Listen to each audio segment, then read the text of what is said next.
আমাদের উপর যে হামলা হয়েছে সেই হামলায় সেনাবাহিনী জড়িত এবং পুলিশেরও ভূমিকা ছিল। তবে সবথেকে অবশ্যই পুলিশের বিরুদ্ধে এবং সেনাবাহিনীর যারা ছিল তাদের নামে মামলা দিতে চাই। ডিজিএফআইর সাথে জাতীয় পার্টির দেন দরবার চলছে। আমার উপর হামলা হয় তখন আমরা পুলিশের ঊর্ধ্বতন কর্মকর্তাদের সাথে কথা বলেছি এবং আমরা জানিয়েছি আমরা মামলা করতে চাই। আমরা তাদেরকে জানিয়েছি গতকাল যেহেতু দ্বিতীয় দফায় আমাদের উপর যে হামলা হয়েছে সেই হামলায় সেনাবাহিনী জড়িত এবং পুলিশেরও ভূমিকা ছিল।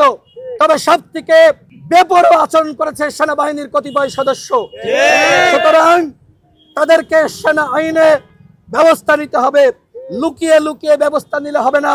গতকাল সেনাবাহিনীর পক্ষ থেকে যে বিবৃতি দেওয়া হয়েছে আপনারা কিন্তু মিডিয়ার ভাইরা সেটি প্রচার করেন নাই, যে আমরা কিন্তু প্রতিক্রিয়া জানিয়ে সেনাবাহিনীর বিবৃতি আমরা প্রত্যাখ্যান করেছি এবং এরপরেও সেনাবাহিনীর ঊর্ধ্বতন কর্মকর্তার সাথে আমাদের যোগাযোগ হয়েছে, তারা আমাদের সাথে কথা বলেছেন।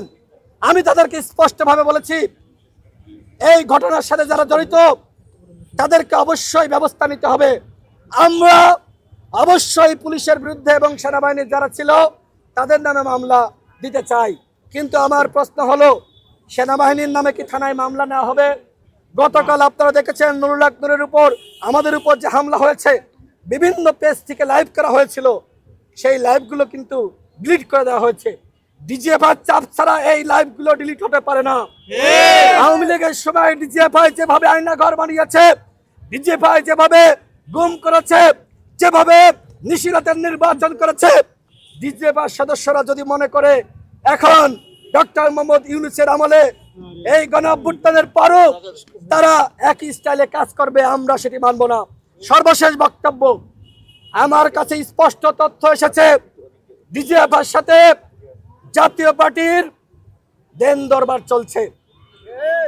জাতীয় পার্টিকে ডিজিএফআই আগামীতে বিরোধী দল বানাতে চায়।